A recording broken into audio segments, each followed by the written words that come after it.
Coming up in this episode of In Clear Focus. The fluff content is gone. Influencers are really doubling down on brands that give back or initiatives that, they align with personally. They're saying no to deals with brands that they don't admire or who aren't doing well by society. You're listening to In Clear Focus, fresh perspectives on the business of advertising, produced weekly by Bigeye. Hello, I'm your host, Adrian Tennant, VP of Insights at Bigeye. A full-service, audience-focused creative agency, we're based in Orlando, Florida, serving clients across the United States and beyond. Thank you for joining us. Alongside the growth of social media over the past decade, influencer marketing has gained popularity with audiences and brands. Direct-to-consumer brands were among the first to use influencers to drive sales, particularly among new customers. A survey conducted by Inmar and Social Media Today recently found that 4 in every 5 respondents had made a purchase based on an influencer's recommendation, and that over 2/3 of them had spent $150 or more.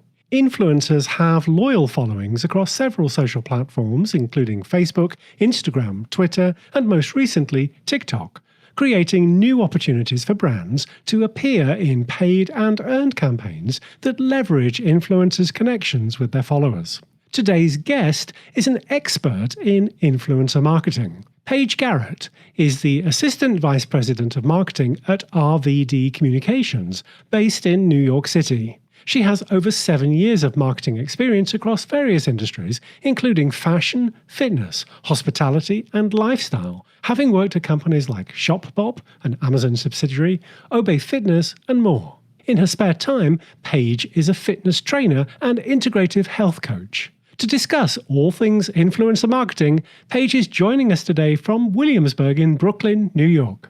Paige, welcome to In Clear Focus. Thank you so much. I'm so thrilled to be here. Could you tell us about RVD and the kinds of clients you serve? Yes, absolutely. So RVD is a progressive PR, social media, and brand building agency. We're based in New York City and work across the hospitality and lifestyle industry. So we're working primarily with bars and restaurants in the New York area, but also across the country, as well as some bigger national lifestyle brands. We also have a really strong women's health vertical, so working with a lot of leaders in that space as well. And in terms of our, core capabilities, I would say editorial PR is actually our bread and butter. So that's where, as an agency, we got our start. That said, we understand, of course, that PR and sort of no marketing channel happens in a vacuum. So over the past few years, we've expanded our capabilities and services to include other marketing verticals as well. So social media management, email marketing, and then, of course, influencer marketing, which we're here to chat about today.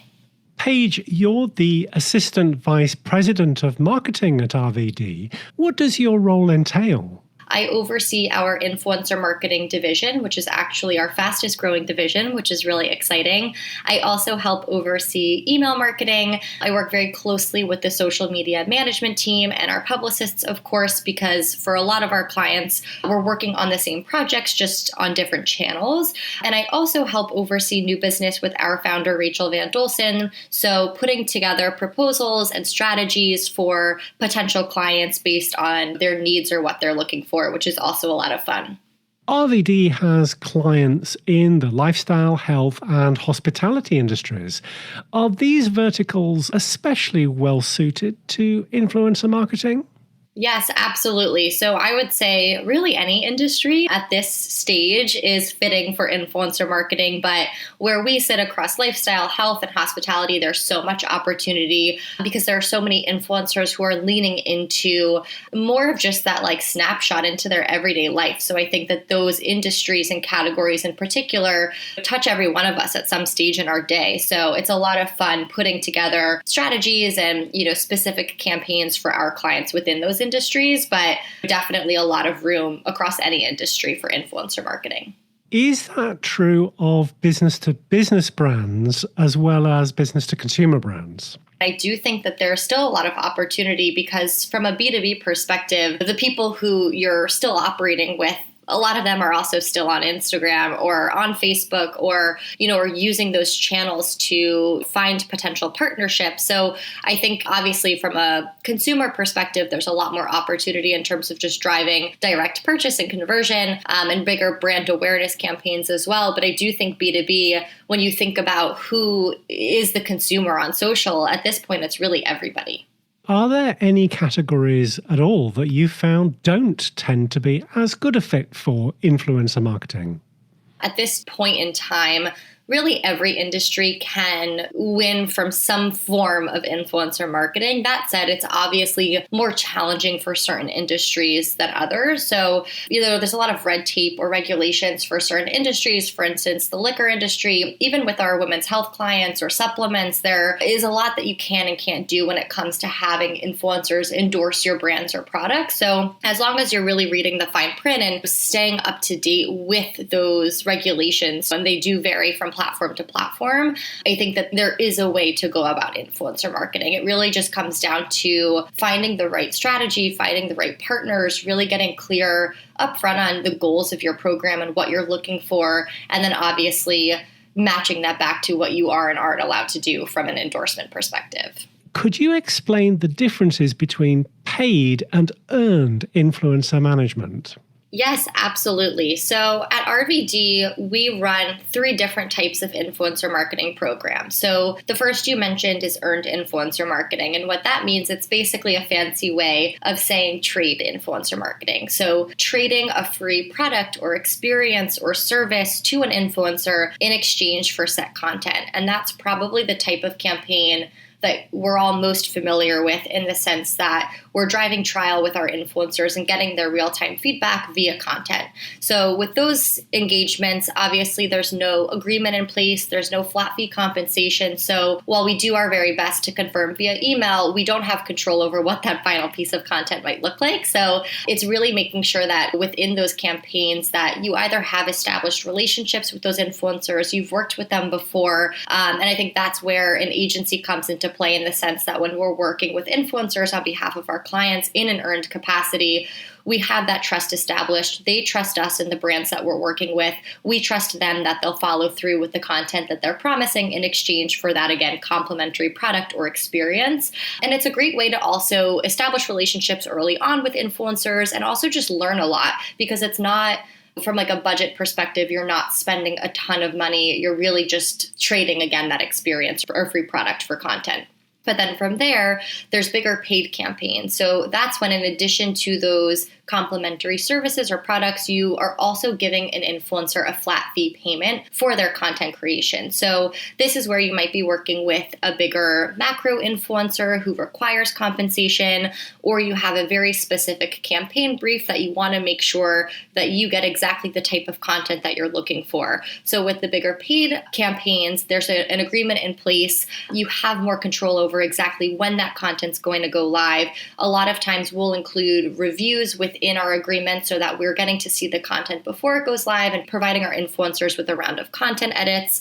So there's just a little bit more control compared to the earned engagement. That said, I don't think smaller brands need to have these bigger paid budgets so early on. As mentioned, I think an earned or trade relationship is a great way to learn and then carry those learnings into a bigger paid engagement. But we also do a lot of affiliate influencer marketing as well, which is more of an ambassador program, which also works nicely because you're incentivizing influencers just based on the number of conversions they drive. So that typically looks like a set commission of sales that they drive, whether that's tracked through a discount code or a unique link. So those are the 3 main campaigns that we run for our clients at RVD. How does RVD categorize influencers by the size of their following? So this is a great question, and I think the answer evolves every week in the world of influencer marketing. But for now, we typically equate a nano influencer to anybody who has 0 to 10,000 followers. So those are smaller influencers, but they usually have hyper engaged communities. So in those earned engagements or the trade engagements, that's where we'll be working mostly with nano influencers. Micro influencers, we typically categorize as having 10K to 100K followers.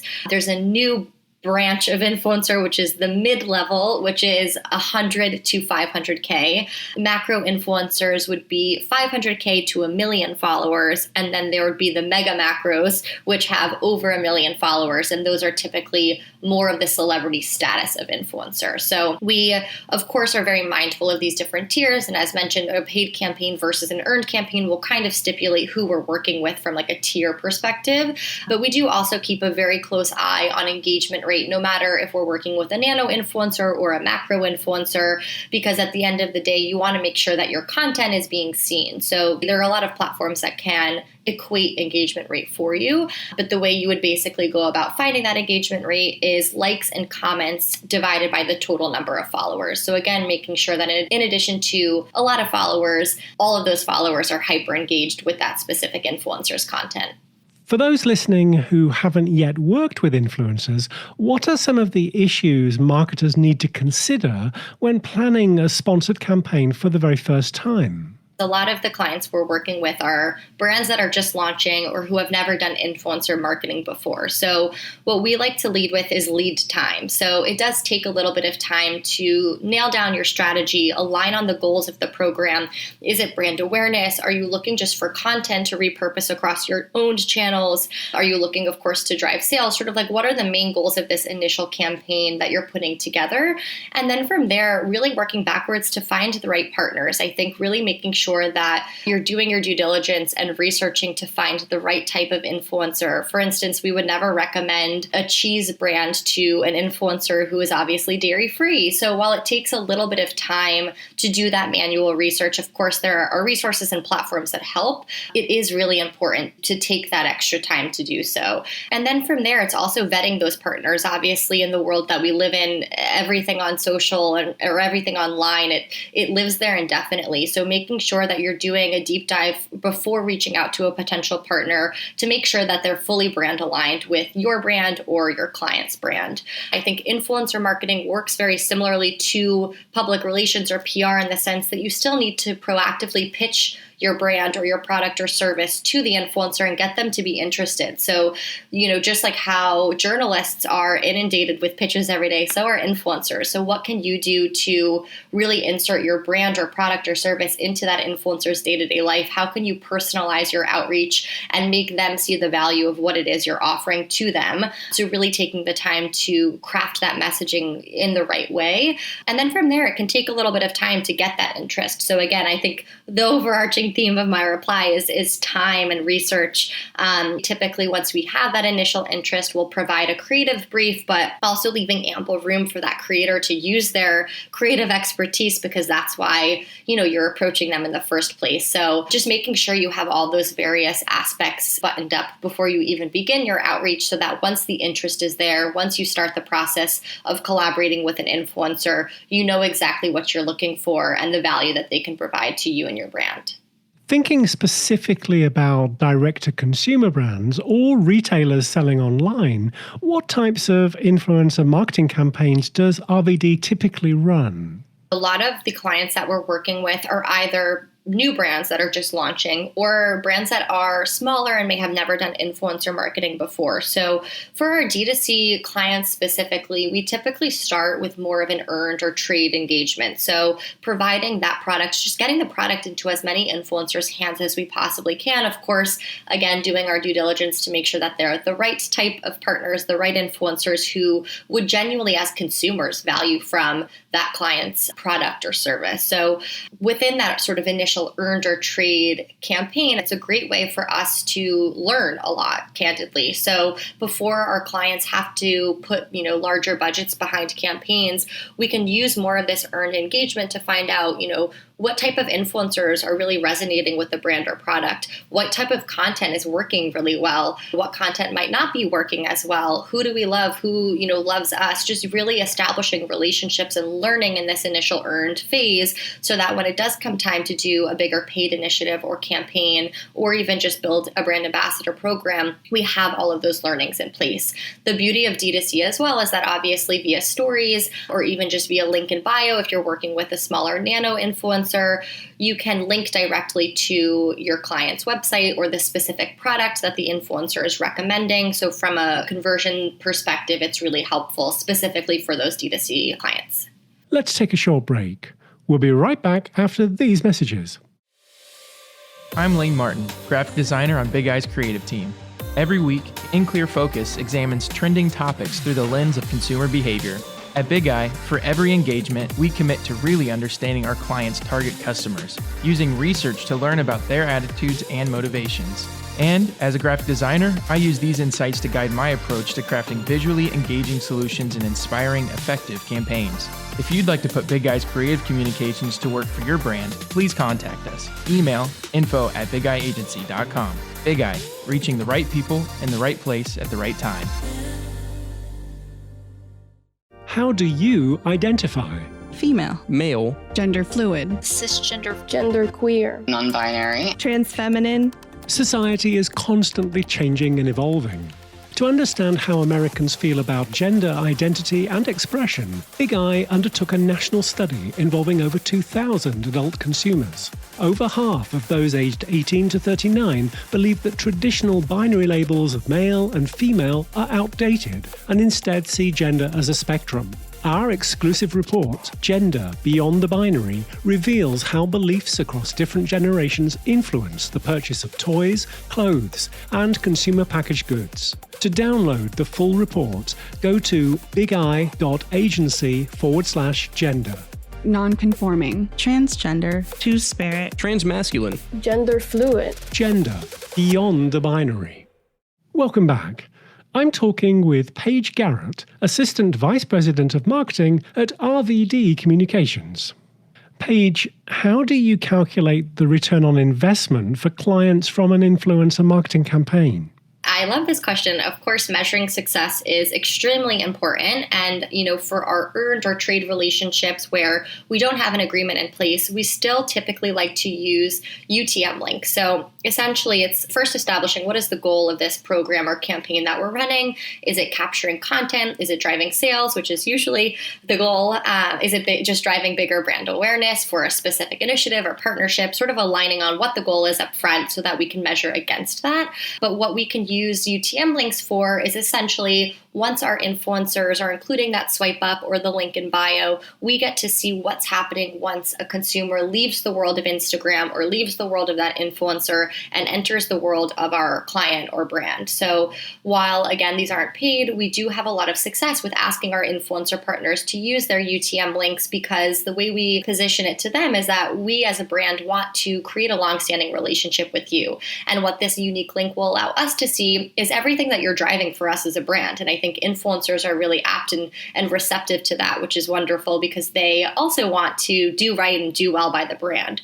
So basically what a UTM link does is codes all of that information into our client's Google Analytics backend so that we can see obviously who's purchasing, if anybody's purchasing, or if they're not purchasing, when that customer is leaving the site, how long are they on the site for? It kind of helps from a UX perspective as well, especially for our brands that might have just launched. So that's typically how we will measure success in an earned capacity. From a paid capacity, there's a lot more we can ask our partners for because we're paying them and have that agreement in place. So we'll always ask for their Instagram metrics. So there's a lot that's public in terms of likes and comments, but we also like to look at things like sends and saves. So from an engagement perspective, how else are, potential customers engaging with the content? I think saves is a great way to see that there's obviously some sort of intent to come back to that content or learn more about it, read more about it, or purchase. And the same goes with sends in the sense that somebody is clearly sending that to a friend or to somebody else who they want to see that content.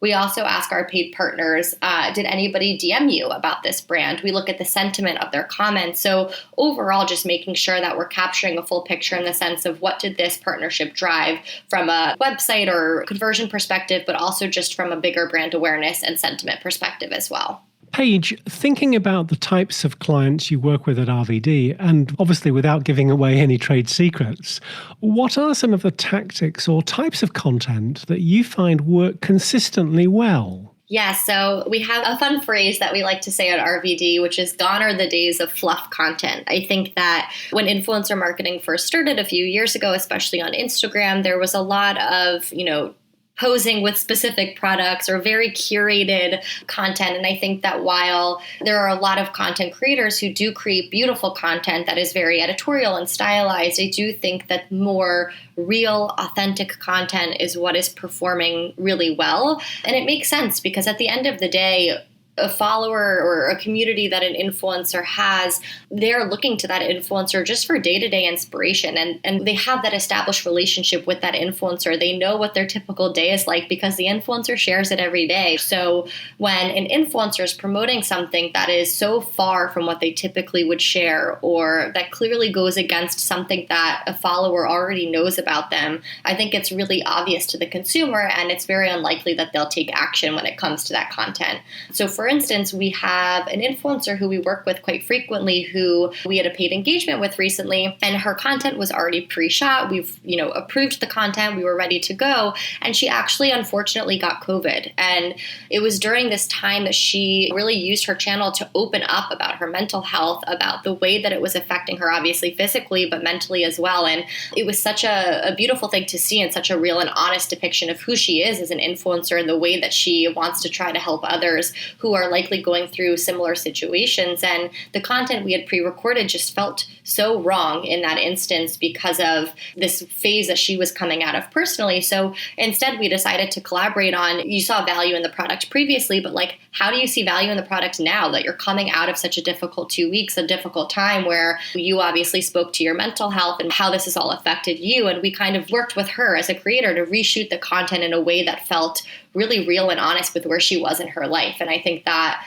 is a great example of the type of content that is resonating most because it's very authentic in a way that followers and consumers are picking up on now more than ever. eMarketer estimates that influencer marketing sponsorships totaled around $10 billion in 2020.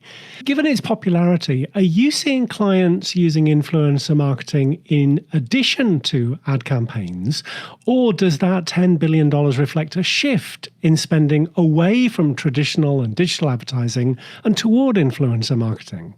Yeah, I would say that the two definitely go hand in hand. I think it was about 2 years ago that it took 8 touch points to convert a customer. So I can only imagine it's more like 12 now, where as a society, we are very distracted. We're doing too much at once. It takes a lot to get somebody to finally decide to purchase something or to go to a restaurant or whatever that action is. So I do think that there is a reason to have both traditional and digital advertising in addition to influencer marketing. So I would say that, bigger brands, they have that bigger advertising budget, but they're also setting up a separate budget for influencer marketing. That said, I do also think that for smaller brands or newer brands who don't have as big of budgets, I think that the value of influencer marketing, especially early on in a business, is so important. And I do think that a lot of our clients and a lot of the clients that we're working with do tend to allocate their dollars there first, because I think working with influencers, it's almost like you have a group of beta testers to collect feedback from.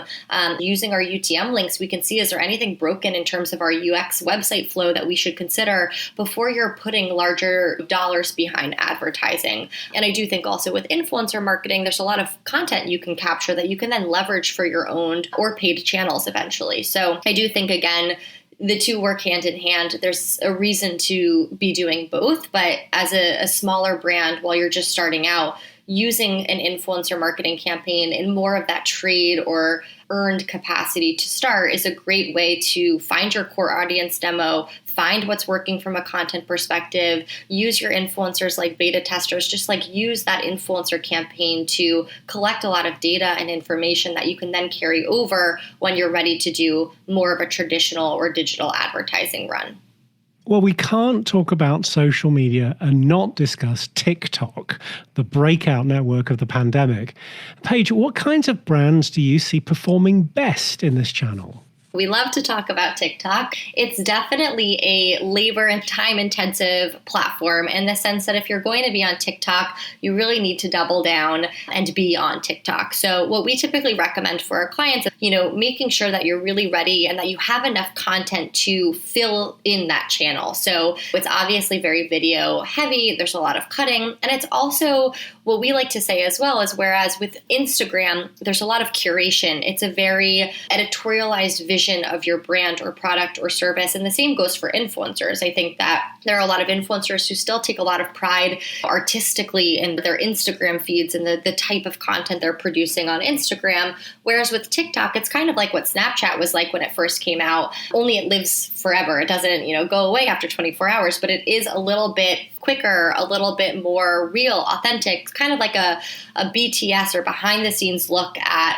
a real, authentic version of that influencer or of your brand. So I do think that, when it comes to influencer marketing on TikTok, we typically recommend not going too heavy until you have a presence as a brand on TikTok. That said, I do think it's also a great way to test via influencers what type of content is resonating on TikTok, almost using your influencers like a beta test to see what they're producing on behalf of your brand on TikTok, so that can kind of get your creative wheels turning from your owned content perspective. Also leveraging that influencer TikTok content on your TikTok eventually. But when it comes to, let's say, an influencer campaign that we're running on TikTok for a brand that doesn't have a TikTok presence just yet, we'll also make sure that our influencer partners are repurposing that content via Instagram Reels so that they're able to tag our brand, of course, and drive direct conversion that way as well.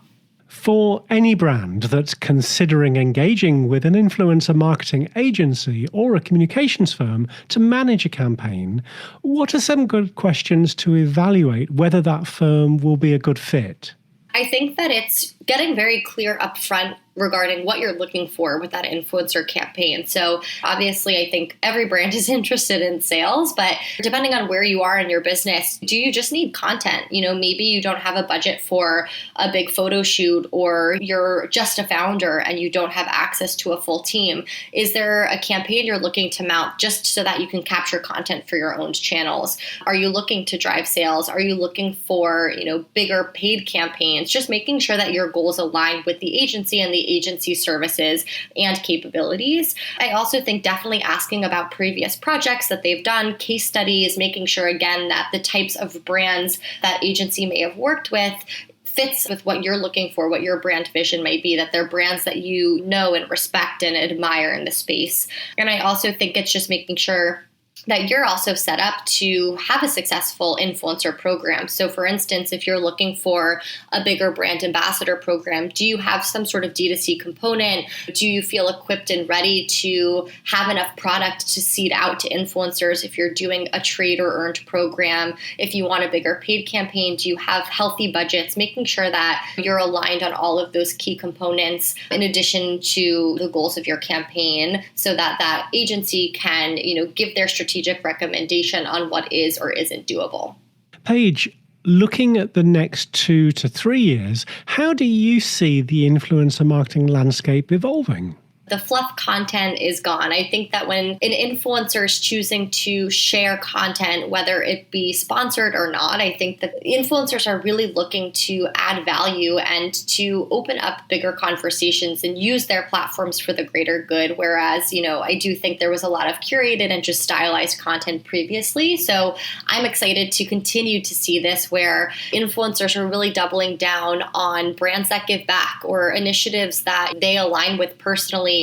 They're saying no to deals with brands that they don't admire or who aren't doing well by society, really just leaning into authentic, real content that feels good to them as a consumer, but also that they know that their community will resonate with. So I, for instance, would always rather an influencer say no, and we have had some no's because if it's a dietary restriction or a personal decision that they want to lean into a different industry or different space, I would always rather hear no, that this is not brand aligned than an influencer produce content that they don't feel good about and that they don't think their community will, resonate with. So continuing to move in that direction, I definitely think video will continue to be huge. And I do think that video allows for that more authentic and real connection, whereas you can't just hide behind a stylized photo. A movement towards the real is really what I think we're all experiencing. And especially after such a challenging few years with everything going on, I do think that influencers want to leverage their platforms to do more than just share brands or content, but